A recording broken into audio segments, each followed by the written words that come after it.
Bienvenidos a una sesión más de este ciclo del Círculo Bastiat dedicado a analizar y sobre todo a aprender de uno de los libros más importantes en la historia del pensamiento económico. Me refiero a La riqueza de las naciones de Adam Smith, una investigación acerca de la naturaleza y causas de la riqueza de las naciones, publicado por primera vez en el año de 1776 y que hoy nos sigue dejando enseñanzas muy importantes si lo que queremos es lograr un verdadero progreso económico definido como la capacidad para producir más, ahí está la dimensión cuantitativa del progreso económico, y mejores, ahí está la dimensión cualitativa del progreso económico, bienes y servicios para un mayor número de gente, y ahí estaría la dimensión social del progreso económico. Si lo que necesitamos, y vaya que hay países que lo necesitan, como el caso del mío, México,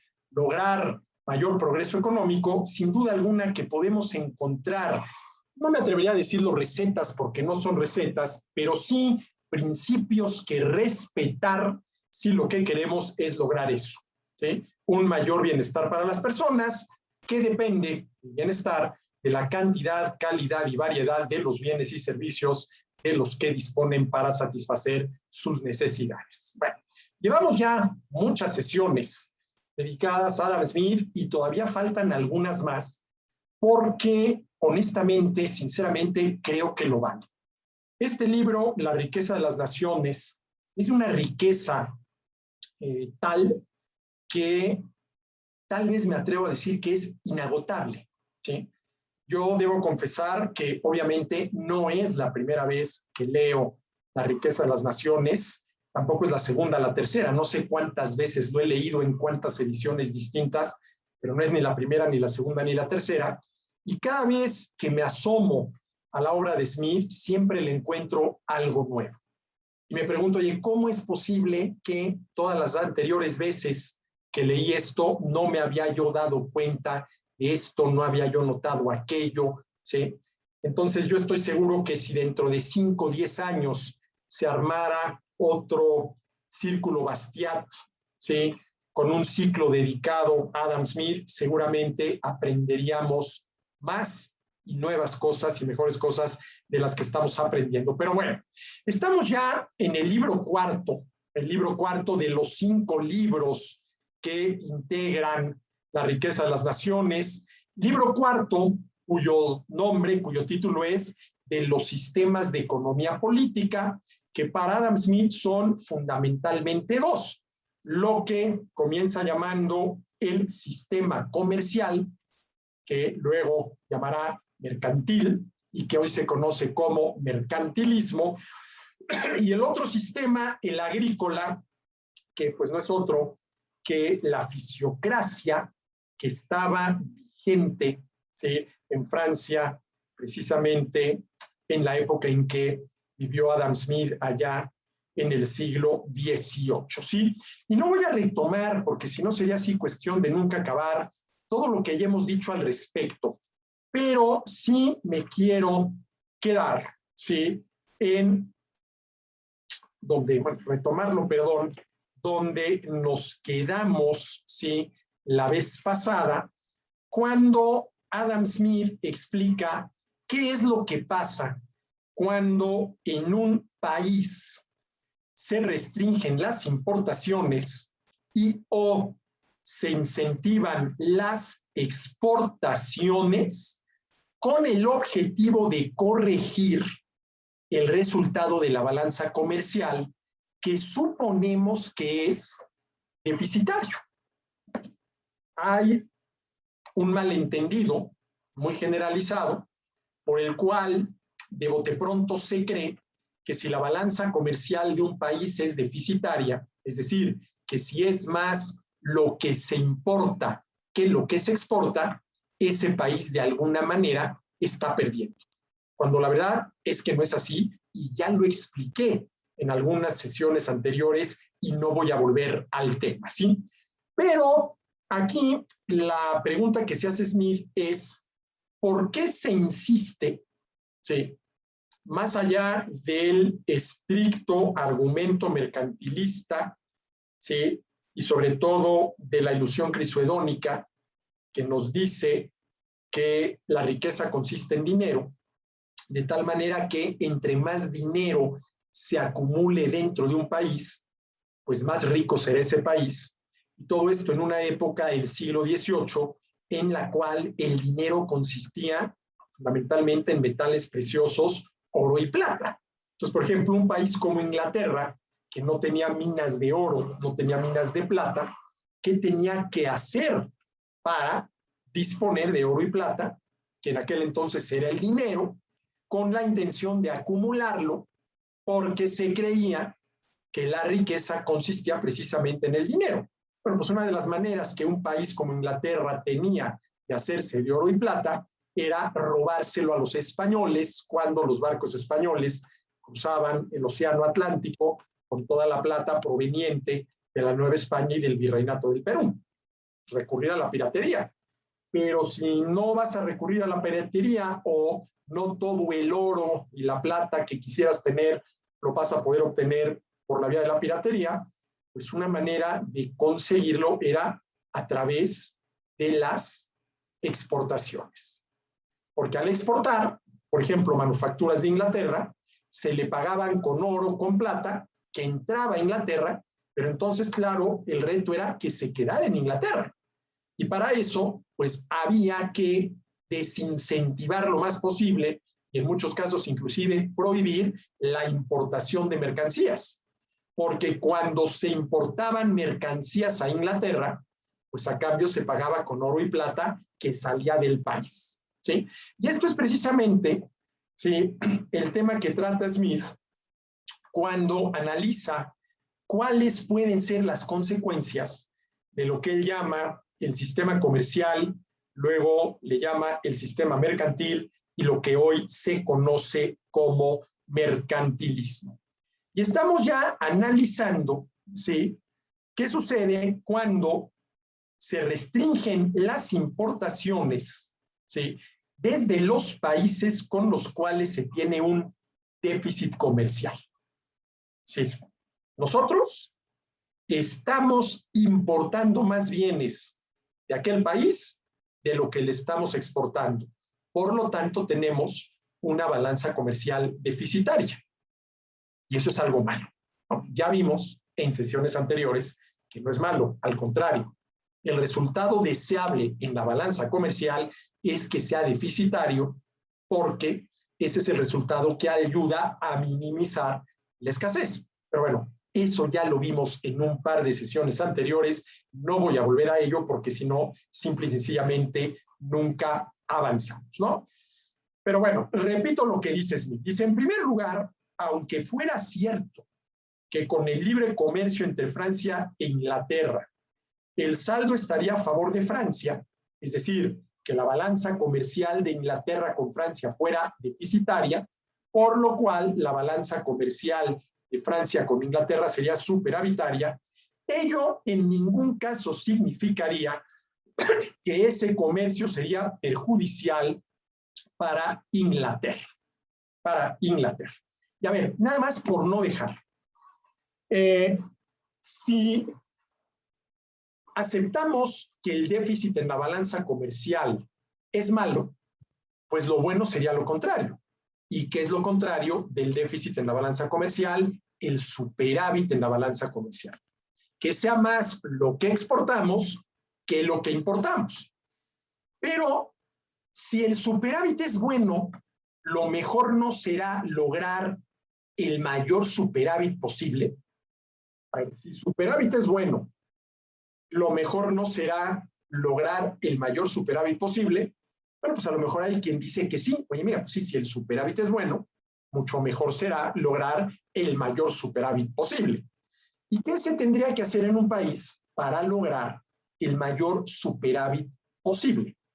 Que se exportara todo lo que se produce y no se importara absolutamente nada.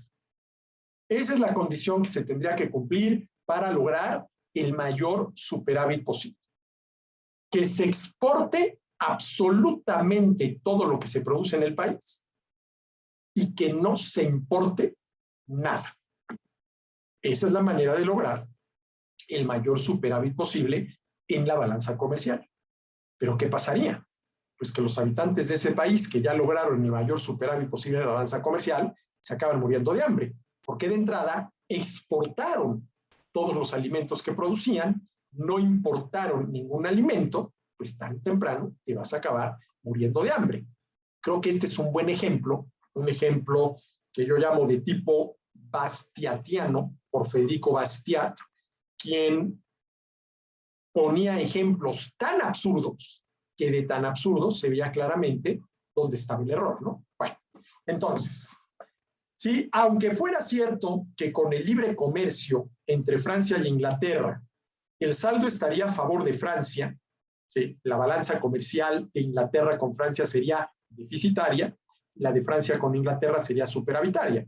Esto es lo que quiere decir Smith cuando dice, ¿sí?, que el saldo estaría a favor de Francia. Ello en ningún caso significaría que ese comercio sería perjudicial para Inglaterra. Bueno, y aquí hay que distinguir dos cosas. Dice, eso no significaría que ese comercio sería perjudicial para Inglaterra. Y obvio, no para Inglaterra, sino para los ingleses. Volvemos a lo mismo. Esto que se conoce como el comercio internacional y se entiende como comercio entre naciones, pues estrictamente hablando es imposible porque las naciones no pueden comerciar entre sí. Lo que se da es comercio entre personas de distinta nacionalidad.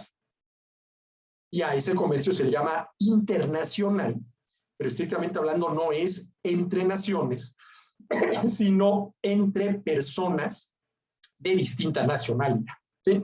Entonces, a ver, siempre que dos personas intercambian, independientemente de cuál sea su nacionalidad, lo hacen porque pretenden, ¿sí?, estar mejor habiendo intercambiado que si no lo hubieran hecho. Porque si no, no entendemos por qué lo hicieron. ¿Sí? Es decir, ningún comercio perjudica a nadie. El comercio siempre es algo bueno, algo beneficioso para las partes involucradas. Salvo que una de las partes no cumpla con su parte del pacto. Yo ya te pagué lo que te compré, pero no me lo has entregado. ¿Sí? Yo ya te entregué lo que te vendí, pero no me lo has pagado. Bueno, ahí sí. Pero si las dos partes cumplen con lo acordado, el resultado de ese intercambio, de ese comercio, ¿sí?, es, como ya lo he mencionado varias veces, un bien común. Bien común porque ambas partes ganan. Bien porque ambas partes ganan. ¿Sí? Independientemente de la nacionalidad, ¿sí?, de quienes intercambian.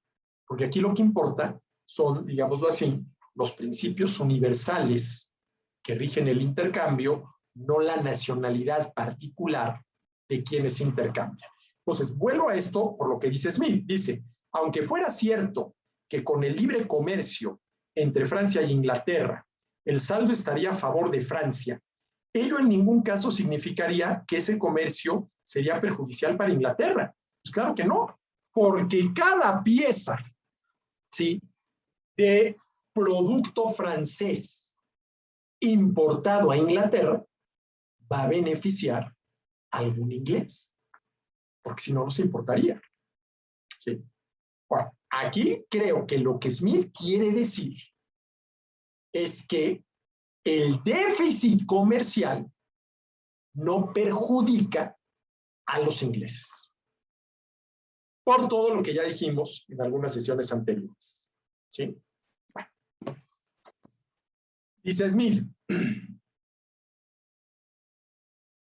los principios que orientan nuestras opiniones en estos asuntos, los relacionados con el comercio internacional y con el resultado de la balanza comercial, son el prejuicio no haber pensado bien las cosas y por lo tanto no haber formado un juicio correcto, y por eso se trata de un prejuicio, y la rivalidad nacionales, siempre agitados por el interés privado de los hombres de negocio.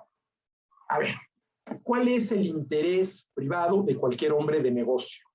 ¿Qué es lo que cualquier empresario, a lo que cualquier empresario debería aspirar y si no lo hace, debería recapacitar y aspirar a ello? El monopolio.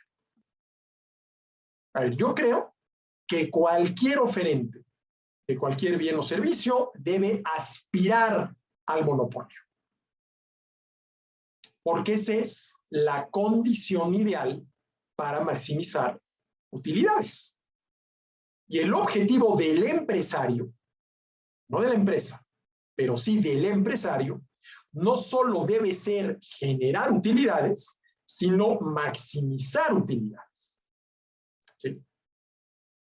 ¿Y cómo se maximizan utilidades? Cobrándole al consumidor el mayor precio posible. ¿Y cuál es una de las condiciones que se tiene que cumplir para poder cobrarle al consumidor el mayor precio posible? Que el oferente no tenga competencia. ¿Sí? Y esto no lo digo de manera cínica, no, lo digo en serio. ¿Sí? El objetivo que cualquier empresario debería de tener en mente es lograr el monopolio.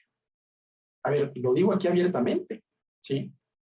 Ya quisiera yo tener el monopolio de las pláticas de economía en el país.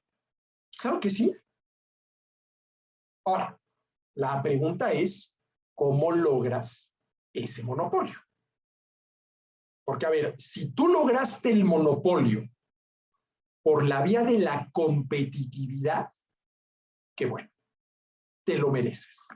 ¿Qué quiere decir lograr un monopolio por la vía de la competitividad? Que sin ninguna ayuda del gobierno,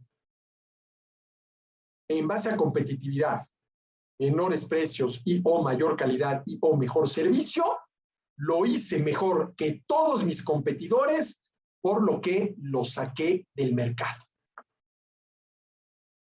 Y convierto a mi empresa en un monopolio por competitividad que se vale.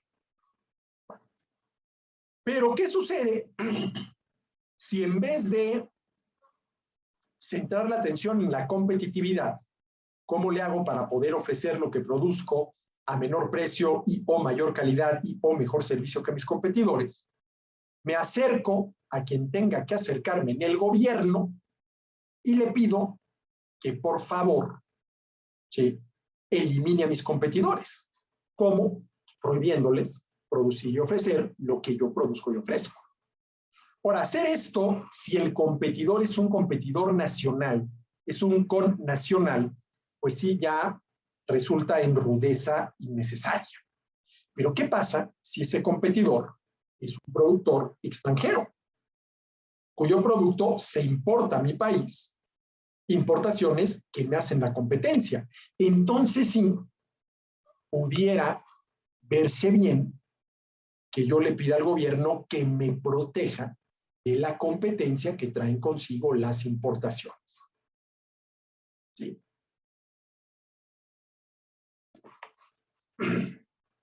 Los principios que orientan nuestras opiniones en estos asuntos, el comercio entre personas de distinta nacionalidad, llamado comercio internacional, ¿sí?, todo lo relacionado con el resultado de la balanza comercial, equilibrio, deficitaria, superavitaria, los principios que orientan nuestras opiniones en estos asuntos son el prejuicio y la rivalidad nacional. ¿Sí? Siempre agitados por el interés privado de los hombres de negocio. A ver, ¿cuál es el interés privado de los hombres de negocios de un país? Que su gobierno los proteja, por lo menos, de la competencia que traen las importaciones. Y van a hacer lo que esté a su alcance para lograr esa protección. Muchas veces con el argumento de que si no me proteges de la competencia que traen consigo las importaciones, en una de esas voy a tener que cerrar la fábrica, e imagínate a cuánta gente voy a tener que despedir, que se va a quedar desempleada, familias sin comer, en una de esas te arman la revolución. Mejor, protégeme de las importaciones. ¿Cómo? Pues mira, de plano, prohíbelas. ¿Ya para qué nos andamos con medias tintas? Prohíbelas. ¿Sí? ¿En interés de qué? En el interés que tiene cualquier hombre de negocios, como les llamas mí, cualquier empresario, de maximizar sus utilidades. Para ello, tiene que cobrar el mayor precio posible y para ello debe tener la menor competencia posible. ¿Sí? Estos prejuicios y rivalidades nacionales, siempre agitados por el interés privado, ¿sí?, de los hombres de negocio. El interés que tienen de maximizar utilidades. Ahora, a ver, prejuicios y rivalidades nacionales, ¿sí?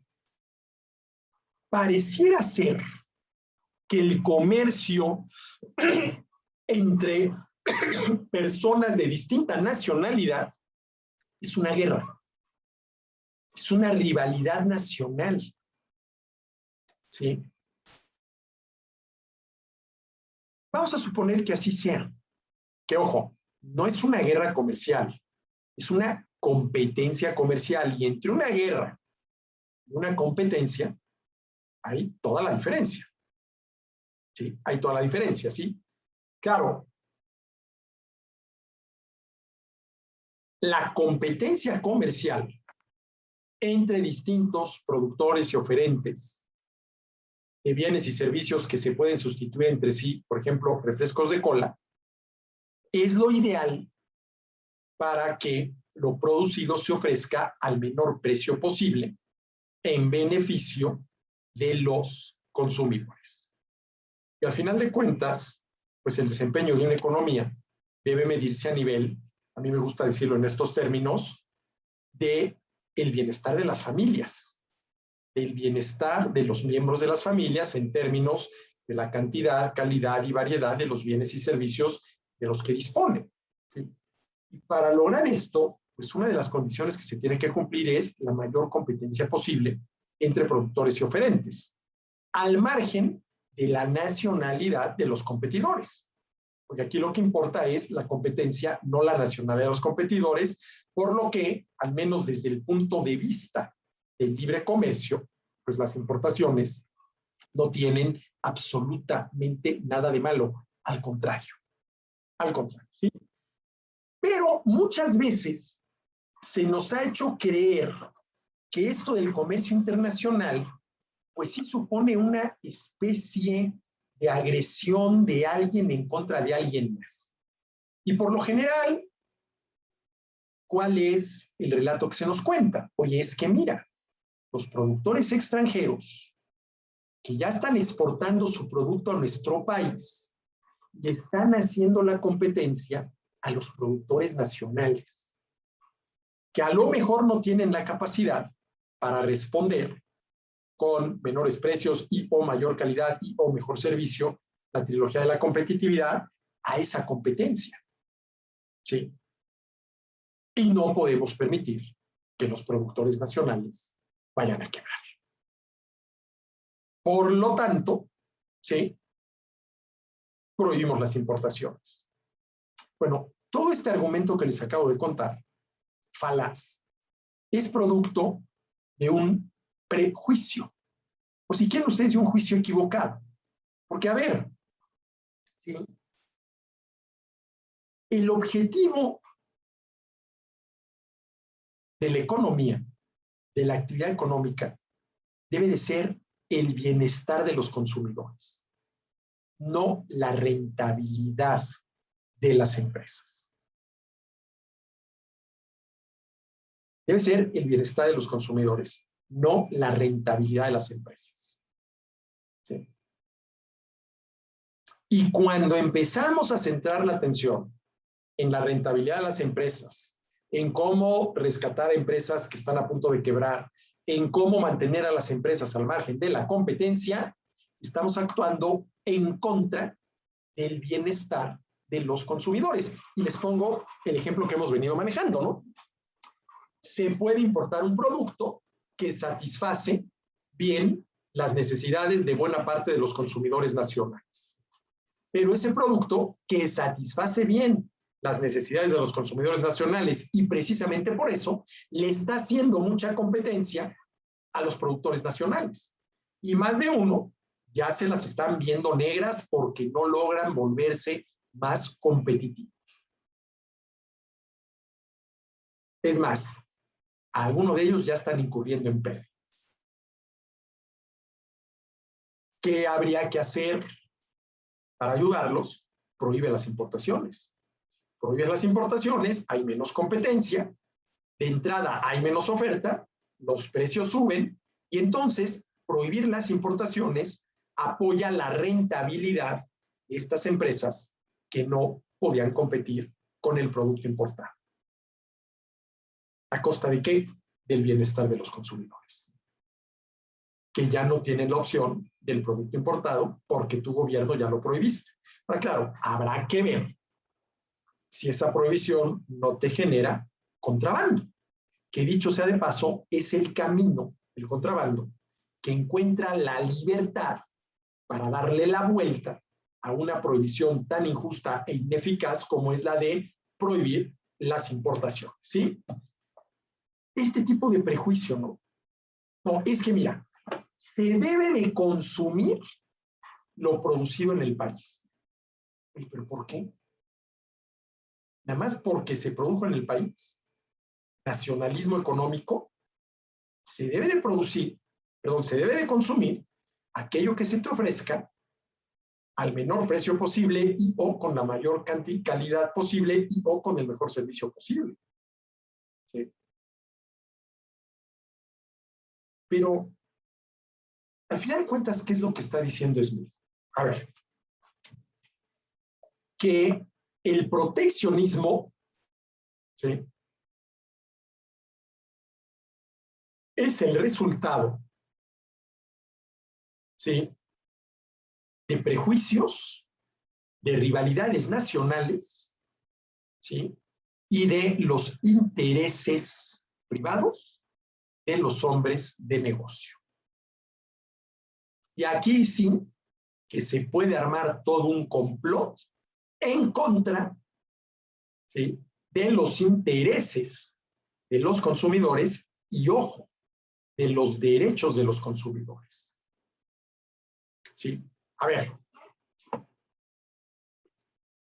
si el gobierno prohíbe la importación de un producto, lo que le está prohibiendo a sus ciudadanos es comprar lo que les dé la gana, producto nacional o importado, a quien les dé la gana, oferente nacional o extranjero, en donde les dé la gana en su país o en otro país. Está limitando arbitrariamente la libertad individual para comprar lo que nos dé la gana, a quien nos dé la gana, donde nos dé la gana. Y ese es un tema relacionado con la justicia. ¿Cómo son los temas en los cuales aparecen los derechos? Porque la justicia es el respeto a los derechos de los demás. Entonces, tu gobierno me prohíbes a mí comprar un producto producido en otro país, me lo prohíbes porque estás prohibiendo su importación, estás violando mi derecho a la libertad individual para comprar lo que me dé la gana, producto nacional o extranjero, a quien me dé la gana, oferente nacional o extranjero, donde me dé la gana, en mi país o en el extranjero. Allá hay un tema de ética, un tema de justicia, ¿sí?, de violación de derechos, ¿sí? Pero además, si prohíbes la importación, no nada más estás violando ese derecho del que hablé hace un momento, sino también vas en contra del interés que tengo de poder satisfacer mis necesidades de la mejor manera posible en términos de precio, calidad y servicio.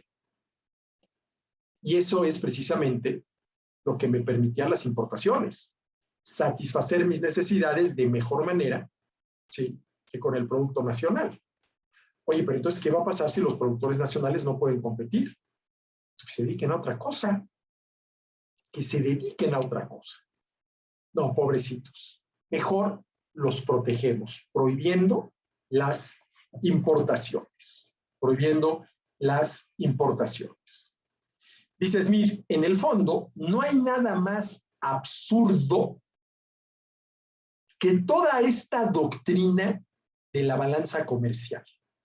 Es decir, que todo este prejuicio a favor del superávit en la balanza comercial y en contra del déficit en la balanza comercial.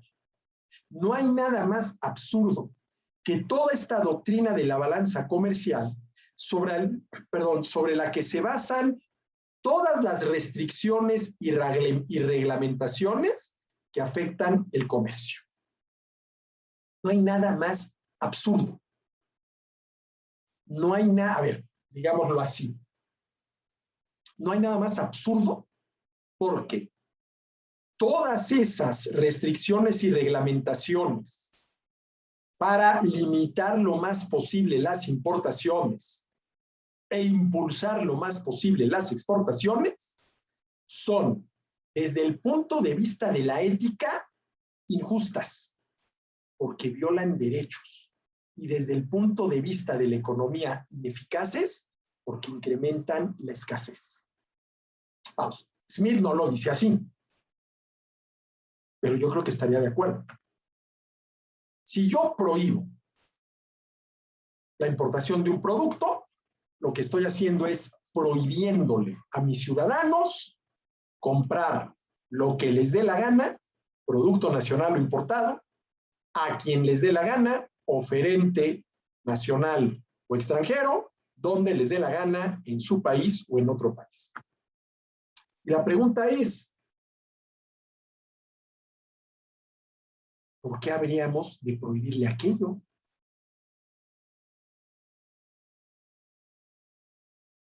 ¿A quiénes dañan los ciudadanos de un país que compran y consumen productos importados? ¿Qué derechos violan? Ninguno. Entonces, ¿por qué se prohíbe? La única respuesta es para proteger al productor nacional de la competencia que traen consigo las importaciones. Pero esa protección es totalmente absurda. ¿Sí? Es como dice Smith, ¿sí? No hay nada más absurdo que toda esta doctrina de la balanza comercial sobre la que se basan todas las restricciones y reglamentaciones que afectan al comercio.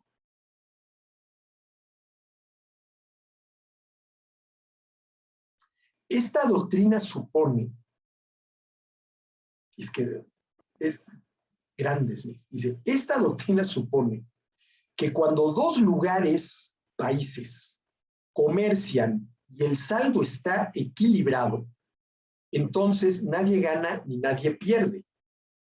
Pero se inclina hacia un lado, entonces uno gana y el otro pierde en proporción en esa desviación del equilibrio. A ver, esto que dice Smith es muy importante. Dice, a ver, si la balanza comercial es deficitaria, alguien gana y alguien pierde. ¿Quién gana? La contraparte. El país cuya balanza comercial es superavitaria. ¿Quién pierde? El país cuya balanza comercial es deficitaria. Pero aquí volvemos a lo mismo. El que se importe más de lo que se exporta no supone una pérdida para nadie en el país que se tiene el déficit comercial. Ya lo explicaba yo al inicio, ¿sí? A ver, vamos a suponer que en México es más lo que importamos de Guatemala que lo que les exportamos. Tenemos una balanza comercial deficitaria con Guatemala y Guatemala tiene una balanza comercial superavitaria con México. Entonces, alguien, ¿sí?, apegado, como le llama Smith, a esta doctrina de la balanza comercial, diría, pobres de los mexicanos, están perdiendo porque son los que tienen déficit, y aprovechados de los guatemaltecos porque son los que están ganando porque tienen superávit. Está un tantito. ¿Cuántos de los mexicanos que consumirían esos productos guatemaltecos saldrían perdiendo? Pues ninguno, porque además, si sales perdiendo, lo dejas de consumir. Así de fácil. Y lo mismo sucede con los guatemaltecos que nos compran productos a los mexicanos. ¿Por qué nos los compran? ¿Por qué los consumen? Pues porque les reportan un bien. Sí. Pero fíjense cómo plantea Smith la cosa. Muy interesante, dice. Esta doctrina, la de la balanza comercial, supone que cuando dos lugares, o sea, dos países, comercian y el saldo está equilibrado, la balanza comercial está en equilibrio de tal manera que la cantidad medida en unidades monetarias de lo que se exporta es igual a lo que se importa, entonces nadie gana ni pierde. Pero si están comerciando, ambas partes ganan. Pero si se inclina hacia un lado y se empieza a generar déficit en un país y por lo tanto superávit en el otro, ¿sí?, entonces uno gana, el que tiene superávit, y el otro pierde, el que tiene déficit, en proporción a esa desviación del equilibrio. A ver, ¿qué es lo que está diciendo Smith? Señores, sea la balanza comercial equilibrada, superavitaria o deficitaria, todas las personas que intervienen en esos intercambios comerciales ganan.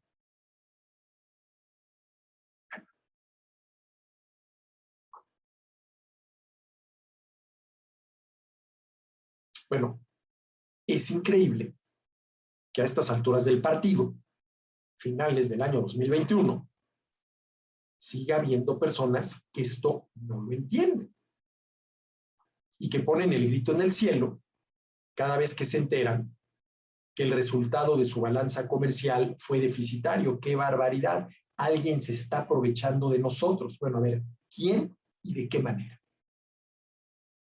¿Quién y de qué manera? Porque si alguien se está aprovechando de nosotros por la vía del comercio, salvo que te den gato por liebre, todo el mundo se beneficia. Todo el mundo se beneficia, ¿sí? Lo repito por última vez. No hay nada más absurdo que toda esta doctrina de la balanza comercial sobre la que se basan todas las restricciones y reglamentaciones que afectan al comercio.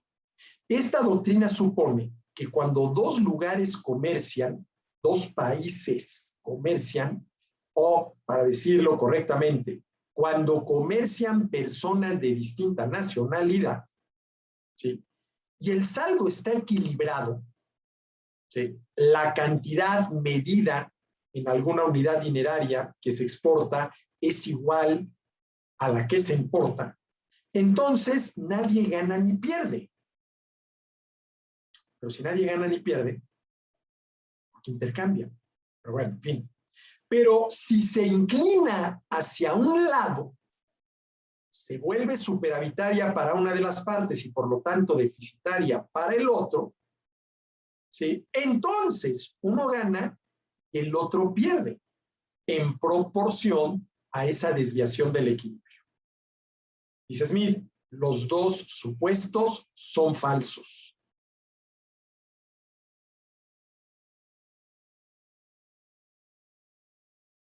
Ni los habitantes del país con déficit comercial pierden, ni los habitantes del país con superávit comercial están abusando de los otros. Si intercambian, pues es porque a las dos les beneficia, ¿sí? Dice Smith, un comercio, y se refiere a comercio internacional, entre personas de distinta nacionalidad, estimulado forzadamente, prohíbo importaciones, incentivo exportaciones, ¿sí? Le cobro impuestos elevados a las importaciones, subsidio fuertemente las exportaciones. Un comercio estimulado forzadamente, ¿sí? Puede ser, y normalmente es, perjudicial para el país en cuyo beneficio se establece, ¿sí? Pero el comercio que se entabla de forma natural y regular entre dos lugares, entre personas de distinta nacionalidad, sin coerción ni restricción alguna, es siempre ventajoso para ambos, aunque no siempre en idéntica proporción. Fíjense, pero el comercio que se entabla de forma natural y regular entre dos lugares. Aquí está haciendo referencia a lo que mencionaba yo la sesión anterior. Concepto que menciona Smith al inicio, ¿sí?, de esta parte del libro. Dice, en primer lugar, aunque fuera cierto que con el libre comercio, ¿sí?, que es el que se entabla de forma natural y regular entre personas de distinta nacionalidad. ¿En función de qué? ¿Sí? De las decisiones de los consumidores de cada país en torno a qué y cuánto se importa. A ver, hay libre comercio en los países en los cuales son los consumidores comprando o dejando de comprar quienes determinan la composición, el qué y el monto, el cuánto de las importaciones, sin ninguna intervención del gobierno. De tal manera que se importa lo que los consumidores compran y en las cantidades que compran, ¿sí?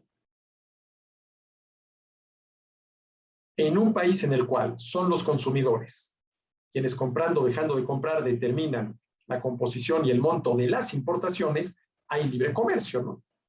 Entonces dice Smith, un comercio estimulado forzadamente por la intervención del gobierno, por ejemplo, gravando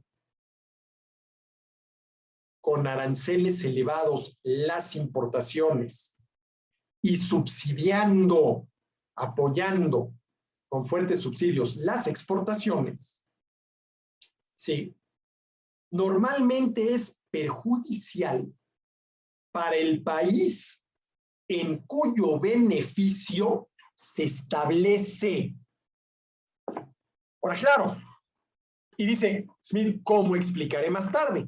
Bueno, me adelanto y doy mi explicación. A ver, aquí el primer problema es hablar del país, ¿sí? A ver, vamos a suponer que en México el gobierno de pronto decide gravar con impuestos elevados las importaciones, al mismo tiempo que subsidia fuertemente las exportaciones. ¿Sí? Ahí ya no hay libre comercio, por lo menos por el lado de las importaciones, porque hay libre comercio en los países en los cuales son los consumidores comprando o dejando de comprar quienes determinan sin ninguna intervención del gobierno, y gravar las importaciones con impuestos ya es una intervención del gobierno, lo que se importa y cuánto se importa. Bueno, Esta política comercial, gravo, le cobro elevados impuestos a las importaciones, subsidio con fuertes subsidios a las exportaciones, ¿sí? ¿Benefician o perjudican al país? Pues todo depende. Porque para efectos de esta pregunta, el país no existe. En el país existen dos grupos de agentes económicos, uno de los cuales se va a ver beneficiado y el otro se va a ver perjudicado. Y el que se va a ver perjudicado, sí, se va a ver perjudicado por la misma razón por la cual el primer grupo se ve beneficiado. ¿Cuál es el primer grupo?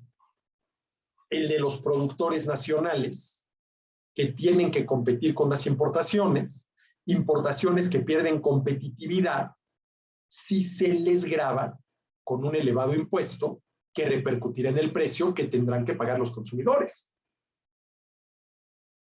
Entonces, ¿a quién beneficia gravar con fuertes impuestos las importaciones? O sea, los productores nacionales. Pero ¿a quiénes perjudican?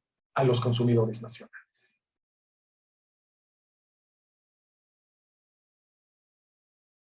Ahora, claro, el problema es que por lo general nada más se ve la primera parte. ¿A quién beneficia? Pero no a quién perjudica. ¿Sí? Es por eso que Smith dice, un comercio estimulado forzadamente, ¿sí?, puede ser y normalmente es perjudicial para el país en cuyo beneficio se establece.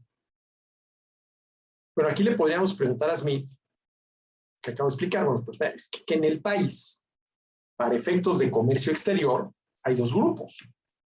El de los importadores y consumidores, ¿sí? Y el de los productores y exportadores. Y de entrada son grupos con intereses encontrados. Entonces, ¿a qué te refieres, mi querido Smith, cuando dices que un comercio estimulado forzadamente puede ser, y normalmente es, perjudicial para el país en cuyo beneficio se establece? ¿Sí? En cuyo beneficio se establece. Bueno, para seguir con el ejemplo de gravar las importaciones, ¿sí?, eso acaba perjudicando a todos los consumidores de ese producto importado. Y si es un producto de consumo generalizado en el país, pues acaba perjudicando a todos los consumidores. Y en ese sentido podríamos decir que acaba perjudicando al país, ¿sí? Al país. Pero aquí sí yo creo que hay que hacer un análisis más detallado, ¿no? Porque en materia de comercio, en materia de intercambio, en materia de mercado, ¿sí?, siempre hay dos partes, con intereses encontrados. Por ejemplo, el comprador, cuyo interés es comprar al menor precio posible. ¿Cuál es su contraparte? El vendedor, cuyo interés es vender al mayor precio posible. ¿Sí? Por ejemplo, una pregunta que se hace mucho, sobre todo cuando se empieza, por ejemplo, a depreciar el peso frente al dólar, es decir, cuando empieza a aumentar el precio del dólar en términos de pesos, ¿no? Oye, ¿y esto le conviene o no le conviene al país?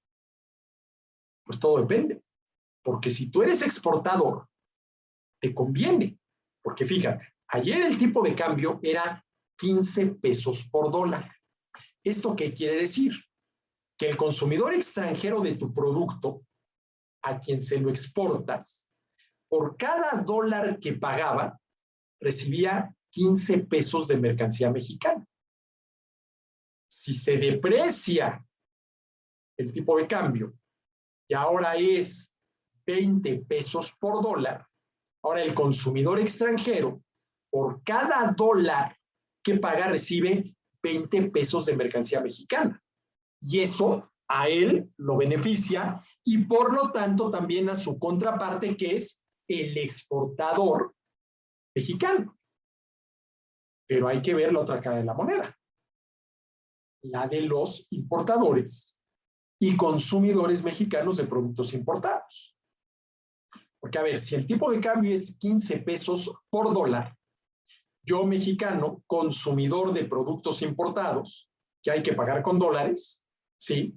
Por cada dólar, ¿sí?, de producto importado, tengo que pagar 15 pesos. Si se deprecia el precio frente al dólar y el tipo de cambio aumenta 20, pues eso a mí ya me perjudicó. Porque ayer, antes de la depreciación, por cada dólar pagaba yo 15 pesos, ahora por cada dólar tengo que pagar 20. Y eso a mí, importador y consumidor de productos importados, me perjudica. Oye, pues entonces no hay una respuesta a la pregunta a México, ¿qué le conviene en materia de tipo de cambio? No, lo que pasa es que la pregunta es una pregunta equivocada, que no tiene sentido. Porque en el país hay exportadores a quienes lo que le conviene es la depreciación e importadores a quienes lo que les conviene es la apreciación. A ver, ahorita pago 15 pesos por cada dólar. Por cada dólar de mercancía importada tengo que pagar 15 pesos. ¿Qué me convendría? Pues pagar menos pesos, porque de entrada yo gano en pesos. Entonces lo que me convendría es que el peso se apreciara frente al dólar, que el precio del dólar en términos de pesos bajara de 15 a 10, porque ahora por cada dólar de mercancía importada tengo que pagar nada más 10 pesos, y eso me conviene, ¿no? Oye, y entonces en términos de una política cambiaria, ¿a quién debería de apoyar el gobierno? ¿Debería de incentivar la depreciación, que aumente el precio del dólar en términos de pesos para beneficiar a los exportadores? ¿O tendría que incentivar la apreciación para que baje el precio del dólar en términos de pesos en beneficio de los importadores? ¿Qué debe hacer el gobierno? Absolutamente nada. No manipular el tipo de cambio. Dejar que el precio del dólar en términos de pesos se determine todos los días en el mercado cambiario en función de la relación oferta y demanda de la divisa estadounidense. ¿Sí? De la divisa estadounidense. ¿Sí? El comercio estimulado forzadamente puede ser, y normalmente es, perjudicial para el país en cuyo beneficio se establece, como demostraré después. Pero el comercio que se entabla de forma natural y regular entre dos lugares, entre personas de distinta nacionalidad, sin coerción ni restricción, sin que se meta el gobierno, para que haya verdadero libre comercio, es siempre ventajoso para ambos. Claro, si no lo fuera, pues no intercambiarían, aunque no siempre en idéntica proporción, aunque no siempre en idéntica proporción. Dice, volviendo al tema, por ejemplo, de las rivalidades nacionales, dice Smith, se ha pretendido enseñar a las naciones que su interés consiste en arruinar a todos sus vecinos. Se ha intentado que cada nación contemple con envidia la prosperidad de cualquiera de las naciones con las que comercia y que considere a ese beneficio como su propia pérdida. El comercio, que debería ser entre las naciones como entre los individuos, es decir, un lazo de unión y amistad, se ha vuelto un campo fértil para el desacuerdo y la animosidad. Fíjense lo que dice Smith. El comercio, que debería ser entre las naciones como entre los individuos, ¿sí? Es decir, un lazo de unión y amistad, se ha vuelto un campo fértil para el desacuerdo y la animosidad. A ver, ¿No estará aquí cometiendo Smith ese error de hablar de comercio entre naciones, internacional, cuando al final de cuentas, ¿sí?, el comercio siempre será entre personas que pueden ser de nacionalidad distinta? El comercio, que debería ser entre las naciones, como entre los individuos, un lazo de unión y amistad, se ha vuelto un campo fértil para el desacuerdo y la animosidad.